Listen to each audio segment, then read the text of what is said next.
Kerajaan Demak. Sebelum Demak menjadi pusat kerajaan, dulunya Demak merupakan kadipaten di bawah kekuasaan Kerajaan Majapahit. Dan sebelum berstatus kadipaten, Demak lebih dikenal dengan nama Bintoro yang menjadi wilayah Kadipaten Jepara dan merupakan satu-satunya kadipaten yang adipatinya memeluk agama Islam. Kerajaan Demak terletak di Jawa Tengah, tepatnya berada di daerah Bintoro. Kerajaan Demak menguasai wilayah pesisir dan perdagangan di pantai utara Jawa. Pengaruhnya menyebar ke pelabuhan-pelabuhan utama di Jawa Timur. Kerajaan Demak diperkirakan berdiri pada tahun 1478 Masehi. Hal ini didasarkan atas jatuhnya Kerajaan Majapahit yang diberi tanda Candrasengkala Sirna Ilang Kertaning Bumi, yang berarti tahun Saka 1400 atau 1408 Masehi. Para wali lalu sepakat menobatkan Raden Patah menjadi raja dengan gelar Senopati Jimbun Ngabdurrahman Panamban Palembang Saidin Panatagama. Ada 3 raja pada kerajaan Demak. Pertama ada Raden Patah yang memimpin pada 1481 sampai 1518 Masehi. Yang kedua ada Pati Unus yang memimpin pada 1518 sampai 1521 Masehi. Yang ketiga ada Tranggena yang memimpin pada 1521 sampai 1546 Masehi. Kerajaan Demak berkembang menjadi kerajaan besar di bawah kepemimpinan Raden Patah pada tahun 1981 sampai 1518. Negeri-negeri di pantai utara Jawa yang sudah menganut Islam mengakui kedaulatan Demak. Bahkan kekuasaan Demak meluas ke Sukadan yang ada di Kalimantan Selatan, Palembang, dan juga Jambi pada tahun 1512 dan 1513. Lalu di bawah kepemimpinan putranya yang bernama Adipati Unus, Demak dengan kekuatan Gobuajung dan 12.000 tentara berusaha membebaskan Malaka dari kekuasaan Portugis dan menguasai perdagangan di Selat Malaka. Karena pernah menyerang Malaka, Adipati Unus diberi gelar Pangeran Seberang Lor atau Pangeran Gugur di Seberang Utara. Setelah Raden Patah wafat pada tahun 1518 Masehi, Kerajaan Demak dipimpin oleh Adipati Unus dan pada akhirnya dia meninggal pada tahun 1521 yang digantikan oleh adiknya yang bernama Sultan Trenggana pada tahun 1521 sampai 1546 melalui perebutan tahta dengan Pangeran Sekar Seda.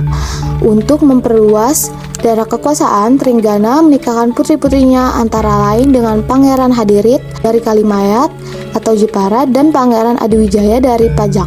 Sultan Trenggana berhasil meluaskan kawasannya ke daerah pedalam. Saat melancarkan ekspedisi melawan Panarukan, Sultan Trenggana terbunuh. Pada saat kekuasaan Sultan Trenggana, wilayah kekuasaan Kerajaan Demak sangat luas, meliputi Banten, Jakarta, Cirebon yang ada di Jawa Barat, Jawa Tengah, dan juga Jawa Timur.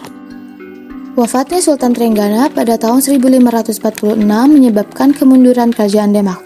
Terjadi perebutan kekuasaan antara Pangeran Prawoto dengan Arya Penangsang.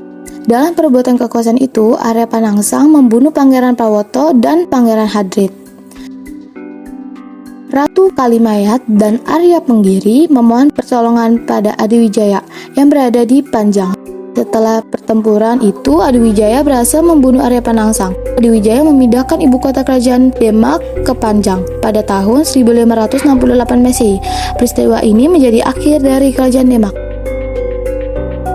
Silsilah Kerajaan Demak bermula dari raja terakhir Kerajaan Majapahit, yaitu Brawijaya V menikahkan Siubanci yang merupakan selirnya sendiri, yang juga berasal dari bangsawan Cina Islam. Mereka memiliki anak bernama Raden Patah yang menjadi raja pertama dari Kerajaan Demak. Raden Patah menikah dengan Ratu Asika, anak dari Sunan Ampel.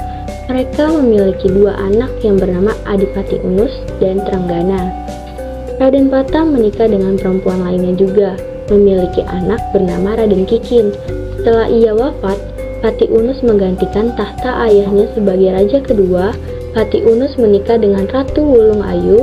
Meninggalnya Pati Unus di medan perang membuat Trenggana sebagai adiknya menggantikan tahta kakaknya sebagai raja ketiga. Trenggana menikah dengan Ratu Pembayun, anak dari Sunan Kalijaga. Mereka memiliki anak yang bernama Sunan Prawoto, Kalimayat, dan Mas Cempaka. Wafatnya Trenggana membuat kekosongan pada tahta Raja Demak. Keinginan Sunan Prawoto untuk mengisi tahta Raja Demak, ia membunuh Raden Kicin dan dapat menjadi raja keempat. Raden Kicin sebelumnya menikah dengan Putri Ayu Retno, lalu memiliki anak bernama Arya Penangsang. Arya Penangsang membalas kematian ayahnya dengan membunuh Sunan Prawoto dan juga Sunan Hadlirin, suami dari Kalimayat. Kemudian, kerajaan dapat diambil alih oleh Arya Penangsang dan menjadi raja kelima. Kalimayat mengharuskan untuk mengurus anak Sunan Prawoto yaitu Arya Pengiri. Mereka berdua meminta bantuan kepada Adi Wijaya, suami dari Mas Cempaka. Lalu Adi Wijaya membunuh Arya Penangsang dan menjadi raja ke-6. Arya Penggiri menikahkan putri dari Adi Wijaya yaitu Ratu Pembayun. Peninggalan dari Kerajaan Demak meliputi makam Sunan Kalijaga, Masjid Agung Demak, Lawang Bledak yang berupa sebuah lukisan. Lalu ada Soko Guru yang berupa penyangga tiang Masjid Agung Demak. Ada Surya Majapahit, kemudian ada Dampar Kencana atau semacam singgasana raja. Situs kolam wudhu untuk para wali songo. Piring campa yang merupakan hadiah dari ibu Raden Patah. Lalu ada Maksuroh atau ruangan raja dan ulama, dan mihrab para tempat pengibadah.